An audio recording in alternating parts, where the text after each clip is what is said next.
Bonjour à tous. Qu'est-ce qui est bleu, complètement crétin, mais indispensable dans n'importe quelle collection de méca?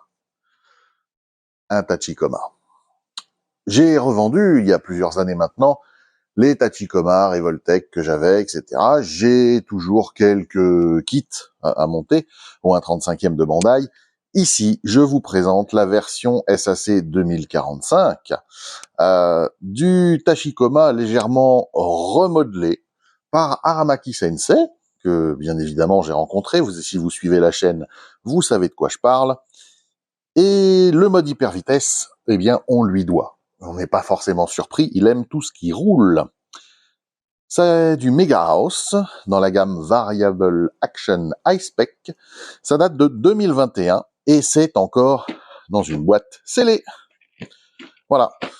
Oui, ça vient d'arriver sur le marché de l'occasion japonais. On va regarder un peu ce qu'on est censé avoir dans cette boîte. Nous avons donc un Tachikoma qui semble très articulé. On voit le poste de pilotage, la roue qui donne le mode vitesse. Voilà. Nous avons une Motoko Kusanagi telle qu'on peut la voir dans 2045.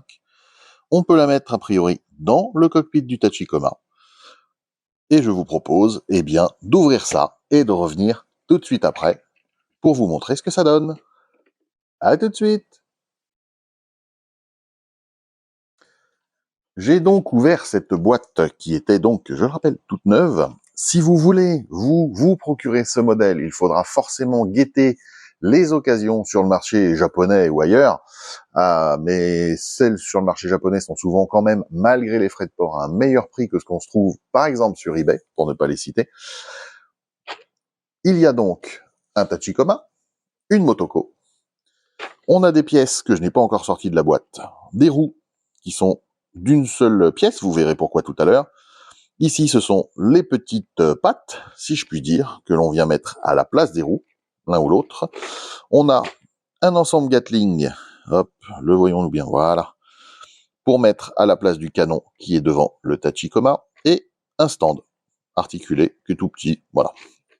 Ça, je le sortirai plus tard pour mon usage, pour le mettre en display, mais pour l'instant, pour vous le montrer, ça ne sert à rien de vous montrer toutes les petites pièces. On finira par le Tachikoma, on va commencer par la Motoko. Donc avec une taille assez sympathique, hein. On est sur du 9 cm, voilà. 9 cm de haut, ça nous fait quelque chose comme du 1/15e, je dirais, à la louche. Elle n'est pas forcément très grande, hein, la Motoko. Articulée, donc comme il faut, les articulations sont un peu dures. Voilà, bon, il faudra résoudre éventuellement un petit problème d'articulation. Mais bon, elle est censée être articulée bien comme il faut. Ce qu'il faut jamais, c'est forcer, il faut chauffer un peu au sèche-cheveux et ensuite faire le mouvement. Parce que les pièces qui sont ici ne sont peut-être pas percées pile au bon endroit et donc ça risque de casser. Et après, pour réparer ça, eh bien, vous allez m'appeler. On a une articulation au niveau de la cheville. On a une articulation ici pour tourner légèrement la jambe. La hanche, par contre, alors ça lui décale tout, hein. C'est vrai que le fait d'avoir mis l'articulation plus bas que le haut de la cuisse fait que ça fait bizarre quand même, hein. Soit. On a une petite articulation ici au niveau du torse. On voit que ça a été assemblé un peu à la va-vite. Donc après, ok, c'est pas très gros, mais quand même. Ici, on a le même problème. Décidément, le focus ne veut pas collaborer ce matin. Vous voyez, de double joint. Il faudra regarder ça pour que ça ne casse pas. La tête, elle, est sur un ball joint. Ça peut aller. Après, c'est uniquement pour la mettre à l'intérieur de la capsule éventuellement ou la poser à l'extérieur. On n'a pas d'accessoires pour la demoiselle, on n'a pas de flingue, d'autres mains ou quoi. Les mains sont complètement fixes.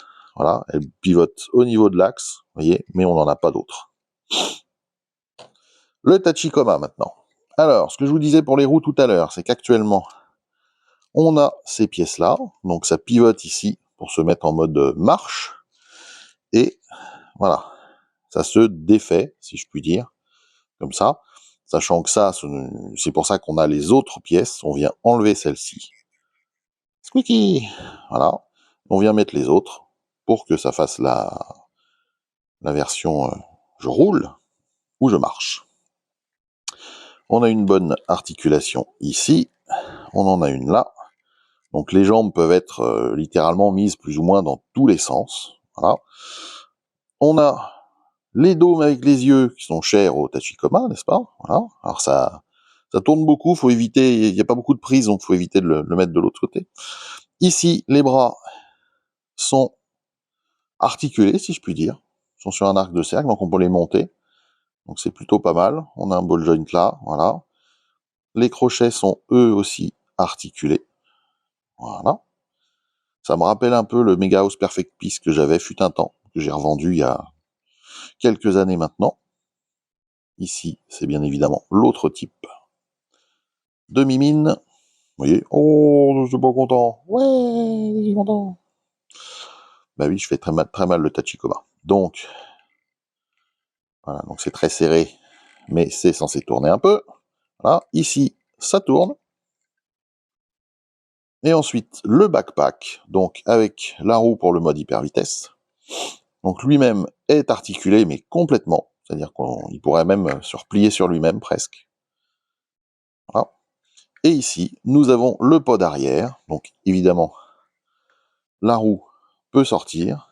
On la met dans un sens ou dans l'autre. Normalement, c'est de l'autre côté. Et vous voyez le principe. Voilà. Elle tourne vraiment. Vous voyez, ils ont fait une glissière à l'intérieur. Ce qui fait que ça tourne. Voilà. Ça vient se replier en dessous comme ça. Les lances toiles, si je puis dire, les lance-câbles sont rotatifs. Et ensuite, on va se libérer de la masse qu'il y a ici. On va se concentrer sur le pod. Le pod est censé pouvoir s'ouvrir et accueillir donc la pilote. Donc pour ce faire, on ouvre ici, sachant que c'est également articulé là. Voilà. Et ensuite, toute cette partie-là va pivoter. Donc on vient la déclipser là, vous voyez.